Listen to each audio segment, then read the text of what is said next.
হে আমার রব, আমি পাপী, আমি নিকৃষ্ট এক জালিম। আমার পাপগুলো আকাশের বিশালতা, সমুদ্রের গভীরতাকে হার মানায়।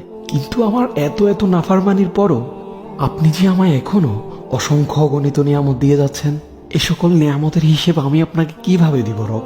জানি না আমার মৃত্যু কখন চলে আসে, কিন্তু মালিক, আপনার দয়া ও ভালোবাসা ছাড়া আমি মৃত্যুর জন্য কখনোই প্রস্তুত হতে পারবো না। আমি এই ভেবেই শিহরিত হয়ে যাই যে মৃত্যুর সময় যদি আপনি আমায় আপনার ভালোবাসা আর দয়া না দেন, তাহলে তো আমি ধ্বংস হয়ে যাব, যে ধ্বংসের চেয়ে আর কোনো বড় ধ্বংস হতে পারে না।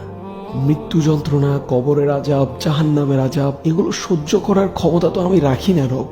ইয়া আল্লাহ, আমি আপনার ঘৃণার পাত্র হতে চাই না। আমার এই পাপের সমুদ্র থেকে আপনি যদি আমায় পবিত্র না করেন, তাহলে আমি কার কাছে যাব? আমার তো আপনি ছাড়া আর কোনো ইলা নেই। আপনিই আমার প্রথম ও শেষ ভরসা। আমি তো আপনাকে না দেখেই আপনার প্রতি ঈমান এনেছি। আমি আর কার কাছে যাব আপনি ছাড়া? আর কে বা আছে আমার? হে আমার রব, আমি তো কেবল আপনার দরবারে ভালোভাবে চাইতেও না পারা এক অযোগ্য ভিক্ষুক। ফিরিয়ে দিয়েন না মালিক, ক্ষমা করে দিন। আপনি তো গফফার, রহমান, রহিম। ক্ষমা করে দিলে আপনার তো কারো কাছে জবাবদিহিও করতে হয় না।